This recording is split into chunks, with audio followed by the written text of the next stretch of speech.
এখানেই ওয়েট কর, আমি ফোনটা পিক করে আসছি। আজ রাতে এমনিতেও ঘুম নেই তোর। অরুকে রেখে কৃতিক চলে গেলে নিজ মনের অযাচিত ভাবনায় লজ্জায় রাঙা হয়ে যায় অরু।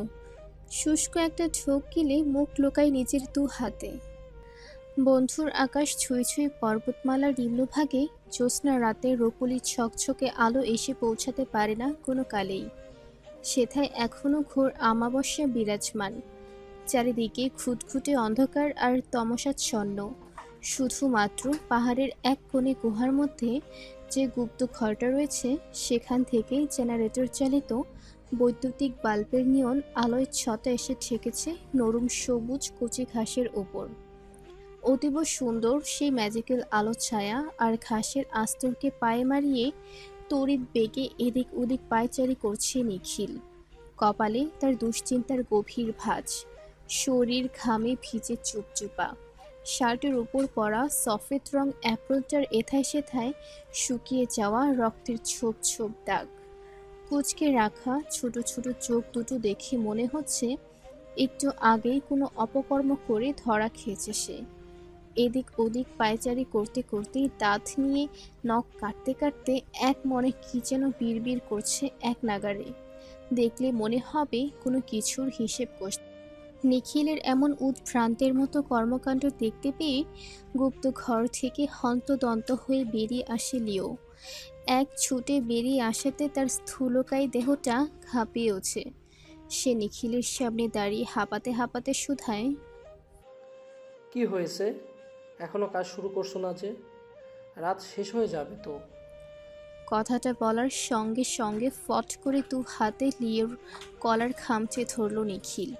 অতঃপর চোয়াল শক্ত করে দাঁত খিচিয়ে বলল, তোমাকে আগেই বলেছিলাম এই কয়জনে হবে না, সব কিছুরই একটা পরিণাম রয়েছে। পরিণামের বাইরে ওদের শরীর থেকে অতিরিক্ত হরমোন বের করলে সবগুলো মারা পড়বে। তখন ধূমকূপ হওয়ার বদলে জেলে পচে মরতে হবে আমাদের। নিখিলের কথায় লিও শুষ্ক ঢোক গিলে ভয়ার্ত কণ্ঠে শুধালো। এখন কি করব? নিখিল পুনরায় পায়চারি করতে করতে বিড়বিড়িয়ে বলে, জানি না, রাশিয়ান মাফিয়াদের থেকে অ্যাডভান্স ডলার নিয়ে ফেলছি, যে করেই হোক সম্পূর্ণ করতে হবে। লিও মুখ কাচুমাচু করে বলল, কিন্তু এই সময় নতুন করে টিএনএস হরমোন কোথায় পাবো? লিওর কথা শেষ হওয়ার সঙ্গে সঙ্গে নিখিলের হাঁটার গতি সহসা থেমে যায়। ও আঙুল উঁচিয়ে পাহাড়ের চূড়ায় চলতে থাকা ফেরি লাইট আর মাঝ আকাশে উড়তে থাকা নিভু নিভু জ্বলন্ত ফানুসগুলো দেখিয়ে লিওকে শোধালো। ওখানে কি হচ্ছে? লিও ছোট উল্টে বলল, মেবি কোনো গ্রুপ ক্যাম্পেইনে এসেছে। নিখিল তৎক্ষণাৎ গজ গুটিয়ে জায়গা ত্যাগ করে। বড় বড় পা ফেলে উঠতে থাকে পাহাড়ের চূড়ায়। ওর কাণ্ডে পেছন থেকে লিও হাঁক ছেড়ে ডেকে উঠে বলল। আরে কোথায় যাচ্ছ? নিখিল যেতে যেতে পেছনে না তাকিয়েই করুর হেসে বলল, সব কিছু রেডি করো, আসছি আমি। আজকাল স্টুডেন্টরাও হয়েছে ফাজিল এক একটা। কথা নেই বার্তা নেই, যখন তখন কল দিয়ে কনভারসেশন শুরু করে দেয়। আর থামার নাম নেই। প্রথমে পড়াশোনা দিয়ে শুরু করবে, তারপর সুযোগ বুঝে ধীরে ধীরে ঢুকে যাবে ব্যক্তিগত আলাপে। আমেরিকান মেয়েরা এত নির্লজ্জ আর বেহায়া কেন কে জানে। স্টুডেন্টদের বাড়তি প্যাচাল প্রথমে দাঁতে দাঁত চেপে সহ্য করলেও এক পর্যায়ে বিরক্ত হয়ে ফোনটাই বন্ধ করে দিয়েছে রকচটা বদমেজাজি কৃতিক। একে তো চরম মুহূর্তে কল দিয়ে মুডের 12টা বাজিয়ে দিয়েছে, তার উপর রাত বেরাতে কল দিয়ে ঢঙের আলাপ, অসহ্য। স্টুডেন্টদের কাছে কৃতিক বরাবরই চুপচাপ, হুম হ্যাঁ ছাড়া উত্তর দেওয়া ওর ধাঁচে নেই। তাই তো কথা বাড়ানোর সঙ্গে সঙ্গে মুখের উপর ফোন বন্ধ করে দিয়েছে একদম। এবার হাজারটা কল দিলেও আর কৃতিকের নাগাল পাওয়া যাবে না, সে যতই প্রয়োজনীয় আলাপ হোক না কেন। কিছুক্ষণ নিরিবিলি কিছুক্ষণ নিরিবিলি দাঁড়িয়ে থেকে নিস্তব্ধ প্রকৃতির মাঝ থেকে এক বুক বাতাস ভরে নিয়ে কৃতিক পুনরায় এগিয়ে গেল ক্যাম্পিং ভ্যানের দিকে। ওদিকে সবাই মহা আনন্দে ফানুস ওড়াচ্ছে। কৃতিক ভাবলো অরুকেও দেখাতে হবে এই রোমাঞ্চকর দৃশ্যটা, নয়তো এত দূরে ক্যাম্পিংয়ে আসার মজাটাই মিস করে যাবে মেয়েটা। তাই ভেতরে না গিয়ে বাইরে থেকেই অরুকে ডেকে উঠল কৃতিক। অরু, বাইরে আয়। Just look, something special is happening here. Come fast Aru.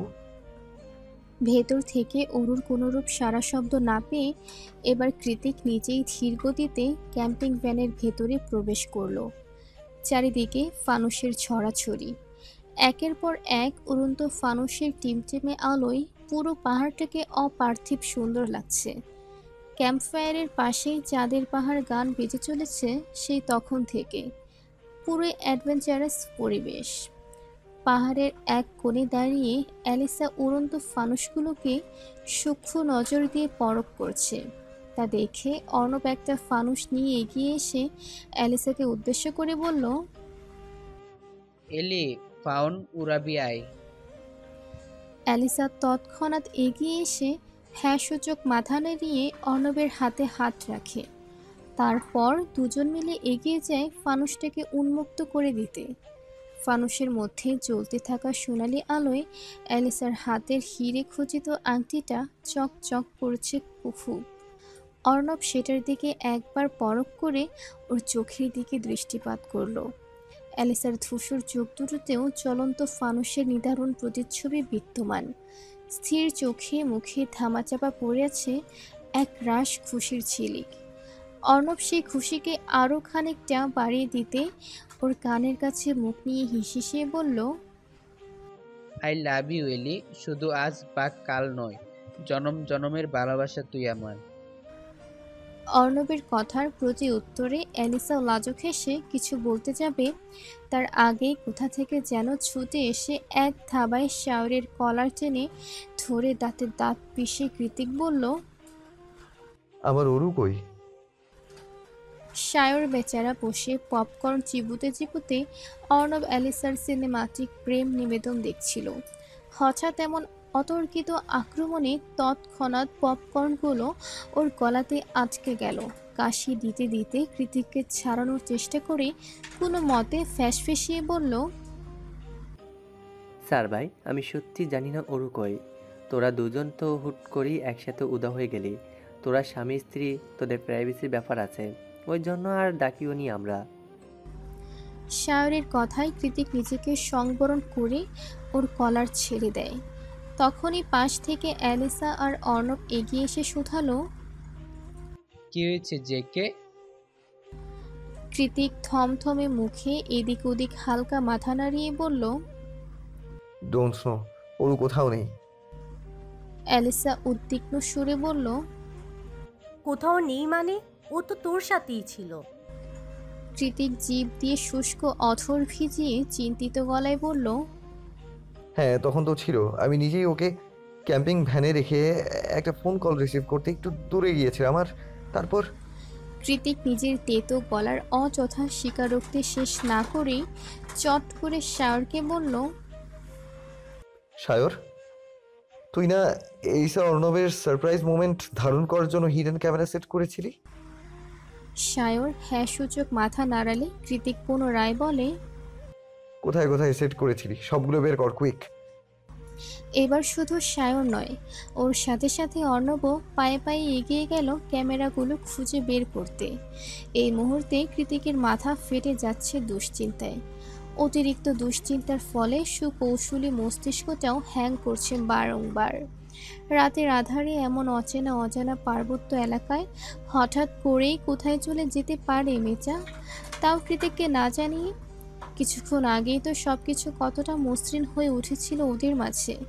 Aru বারবার বলছিল, আমি শুধু আপনাকেই চাই, নিজ স্বামী রূপে আপনি ছাড়া অন্য কারোর মুখ আমি কল্পনাও করতে পারি না। সেসব কথা ভাবলে এখনও কৃতিকের হৃদয়টা এক অজানা উষ্ণতায় ছেয়ে যায়। মস্তিষ্ক ঘিরে ধরে কাল্পনিক সুখের ভাবনারা, অথচ এখন এভাবে হুট করে হারিয়ে গিয়ে কেমন দুশ্চিন্তায় পাগল বানিয়ে দিচ্ছে ওকে। এটা কি ঠিক হলো? খানিকক্ষণ আগে কাটানো ভালো সময়গুলোর কথা মনে পড়তেই মুহূর্তের মধ্যে আগ্নেয়গিরির অগ্নিস্ফুলিঙ্গ ছড়িয়ে পড়ল কৃতিকের পুরো মস্তিষ্ক জুড়ে। ও আর চুপচাপ দাঁড়িয়ে থাকলো না, ধপাধপ পা ফেলে এগিয়ে গেল ক্যামেরাগুলোর দিকে। মনিটরের স্ক্রিনে একে একে সবগুলো ক্যামেরার ভিডিও ফুটেজ চেক করা হলে শেষ ক্যামেরাতে এসে চোখ আটকে গেল ওদের সবার। শুধু চোখ আটকে গেল বললে ভুল হবে, রীতিমতো কাশাকাশি শুরু করে দিয়েছে সবার।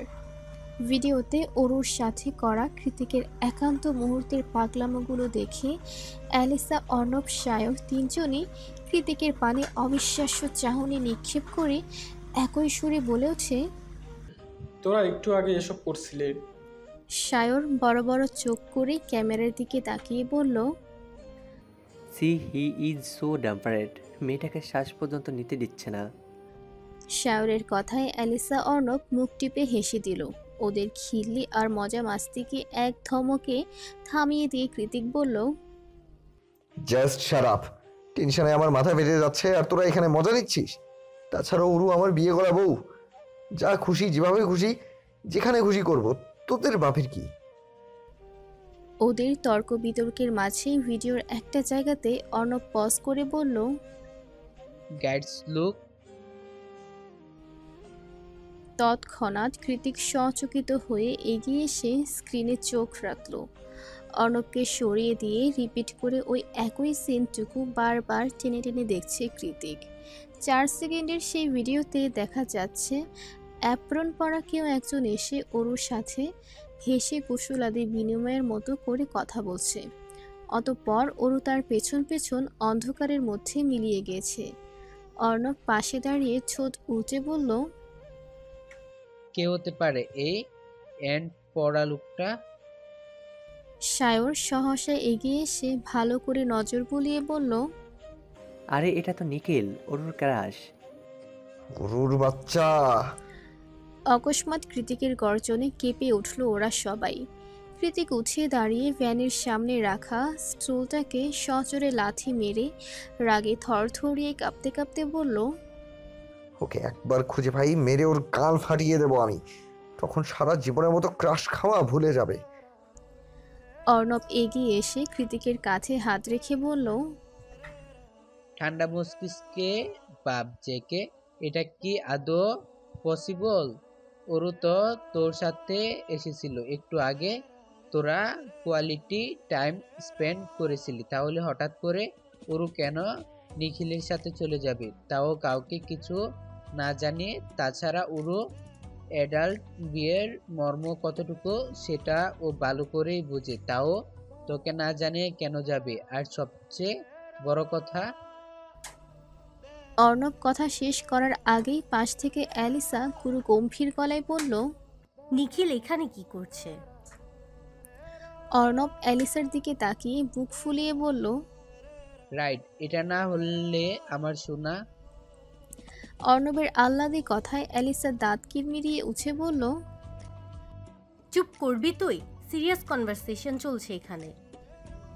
কৃতিক ওদের কথায় কান না দিয়ে দ্রুত নিজের মোবাইল বের করে লোকেশন ট্র্যাকারে ঢুকে পড়ল। সাহস শুধালো, কি খুঁজছিস? কৃতিক কিছু একটা সার্চ করতে করতে বলল, কিছুদিন আগে আমি ওরুকে মোবাইল ফোন কিনে দিয়েছিলাম, সেটার লোকেশনই আমার ফোনে কানেক্ট করে রেখেছিলাম, যদি কখনো প্রয়োজন হয় সেটা ভেবে। সায়র দাঁত কটমটিয়ে বলল, সেটা আগে বলবি না? কৃতিকের এই মুহূর্তে কোনো কিছুই ঠিক নেই। চোখ দুটো ঝাপসা লাগছে অগত্যাই। আঙুলের ভাঁজে ধরে রাখা ফোনটা তিড়তিড়িয়ে কাঁপছে। ও বারবার নিজের ফোকাস ধরে রাখতে চাইছে, কিন্তু কিছুতেই পারছে না। অনবরত হাতের পিঠ দিয়ে নাকের ডগা মুছছে, কিছুই নেই তবুও মুছছে। অ্যালিসা, অর্ণব, সায়র সবাই কৃতিকের অতিরিক্ত অবসাদগ্রস্তার কথা জানে। তার উপর অরু মিসিং। কৃতিক নিশ্চয়ই এখন নিজের মধ্যে নেই। মাত্রাতিরিক্ত উদ্বেগে কৃতিকের বারবার ঘাড় ফুটানো আর নাকের ডগা মোছা দেখে অ্যালিসা এগিয়ে শান্ত গলায় শোধালো, কিছু পেলি? কোন লোকেশন? কৃতিক ভ্রু কুঁচকে বলল, লাস্ট লোকেশন দেখে তো এই পাহাড়েরই আশেপাশে কোনো একটা জায়গা মনে হচ্ছে। তৎক্ষণাৎ অর্ণব আর সায়র ছুটে এসে ওর হাত থেকে ফোনটা নিয়ে বলল, কই দেখি। মোবাইলের লোকেশনটা ভালো মতো পরখ করে চোখ কপালে উঠে গেল অর্ণবের। অবিশ্বাসের সুরে কৃতিককে শুধালো, এটা কি আসলে ওরুর লোকেশন? কৃতিক ভ্রু কুঁচকে বলল। কেন, কি হয়েছে? অর্ণব শুষ্ক ঝোঁক গিলে বলল, আমার জানা মতে এই গোয়াটা পরিত্যক্ত। বহু বছর আগে আমেরিকান একটা রিসার্চ টিম এখানে কিছু অবৈধ রিসার্চ চালাতো। ওরা টিনএজ ছেলেমেয়ে হরমোন সংগ্রহ করে সেটাকে প্রসেস করে মৃতদেহের স্নায়ু সচল রাখতে ব্যবহার করত। It's a huge dangerous. পরবর্তীতে আমেরিকান গভর্নমেন্ট নজরে এলে তারা পুরোপুরি নিষেধাজ্ঞা জারি করে দেয় এই রিসার্চের উপর। এছাড়া এই টিমের সবাইকে শান্তির আওতায় আনা হয়েছিল তখন। অর্ণবের কথা শেষ হতেই অ্যালিসা চট করে বলল। ওরুও তো টিনেজ, শি ইজ অনলি 18+। অ্যালিসার কথাটা পুরোই বিস্ফোরণের মতো গিয়ে হামলে পড়ল কৃতিকের উদ্বিগ্ন মস্তিষ্কে। ওর সচকিত চোখ দেখে মনে হচ্ছে ও যেন দুয়ে দুয়ে 4 মিলিয়ে ফেলেছে। দু হাতে নিজের লম্বা চুলগুলো সজোরে টেনে ধরে কিছু একটা ভেবে কৃতিক অস্ফুটে বলল, নিখিল is a biological scientist. Oh no, this... ওকে আমি জ্যান্ত কবর দেবো আজ। কৃতিকের চরম ক্ষিপ্রতায় উদ্বিগ্ন হয়ে ওরা তিনজন একই সুরে শোধালো। কি হয়েছে? কৃতিক আর জবাব দিল না। মোবাইলের লোকেশনে চোখ বোলাতে বোলাতে অন্ধকারের মাঝেই পাহাড়ি আঁকাবাঁকা সরু রাস্তা ধরে এগিয়ে যেতে লাগলো পরিত্যক্ত গুহার দিকে। পেছনে আলো জ্বালিয়ে রাস্তা পরিষ্কার করে ওর পথ অনুসরণ করে স্বগতিতে এগিয়ে আসতে লাগলো আরও 3 জোড়া পা। তারা আর কেউ না, ওর জীবন মরণের বেস্ট ফ্রেন্ডস, ওর দুঃসময়ের সাথী অর্ণব, অ্যালিসা আর সায়র।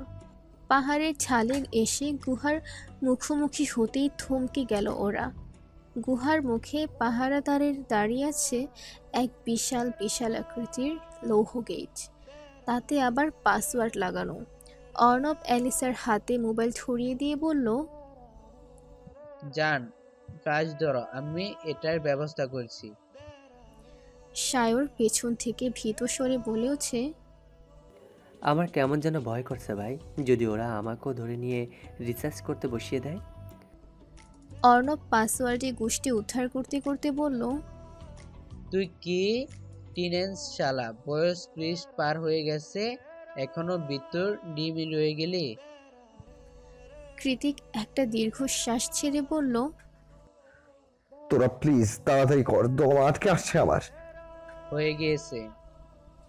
পাসওয়ার্ড আনলকটের পিক পিক আওয়াজ হতেই সবাইকে ঠেলে ভেতরে চলে গেল কৃতিক। কৃতিকের পেছন পেছন ওরা তিনজনও ঢুকে পড়ল গুপ্ত ঘরে। ঘরটাতে প্রবেশ করার সঙ্গে সঙ্গে একটা উৎকট গন্ধে চোখ মুখ কুঁচকে এলো ওদের সবার। শুধুমাত্র কৃতিকেরই কিছুতে কিছু হচ্ছে না। ও হন্তদন্ত হয়ে উদ্ভ্রান্তের মতো চারিদিক হাতড়ে বেড়াচ্ছে। বাইরে থেকে জায়গাটাকে যতটা অন্ধকার আর ভুতুড়ে লাগছিল, ভেতরে তেমন কিছুই নয়। বাল্বের আলোয় চারিদিক ফকফকে পরিষ্কার। রুমের মধ্যে যত্রতত্র বিভিন্ন মেশিন আর কেমিক্যালের শিশি দিয়ে পরিপূর্ণ। কৃতিকের অবশ্য এত কিছুতে নজর নেই। ও একটা একটা করে পর্দা, শেলফ, মেশিন সব কিছু তছনছ করে অরুকে খুঁজছে। খুঁজতে খুঁজতে ভেতরের রুমে ঢুকতেই সেই উৎকট গন্ধটা যেন দ্বিগুণ বেড়ে গেল এবার। মনে হচ্ছে এখনই গলা দিয়ে খাবার উগরে আসবে। কৃতিক কোনো কিছুকে তোয়াক্কা না করে সামনে এগিয়ে যায়। ভেতরের দিকে এগিয়ে গিয়ে চারিদিকে চোখ বোলাতেই দেখতে পায় কিছু কাচের তৈরি কফিন, যেগুলো স্বচ্ছ পানি দিয়ে ভর্তি। তার মধ্যেই ভাসছে অল্প বয়স্কা মেয়েদের দেহগুলো। এক একটা কফিনে এক একটা মেয়ে। পানির মধ্যে ভাসমান মেয়েগুলোকে দেখতে কি ভয়ানক লাগছে। আচ্ছা, এদের মধ্যে অরু নেই তো? প্রশ্নটা মাথায় আসতেই কৃতিক হক চুকিয়ে ছুটে এসে প্রত্যেকটা কফিন চেক করতে শুরু করলো। কিন্তু না, একটাতে ওরও নেই। স্বচ্ছ কাচের কফিনগুলো চেক করতে করতেই ওর কানে ভেসে এলো অস্পষ্ট এক গোঙানির আওয়াজ। হঠাৎ রিনরিনে আওয়াজে কৃতিক সচকিত হলো। ভাবতে থাকলো কোন দিক থেকে আসছে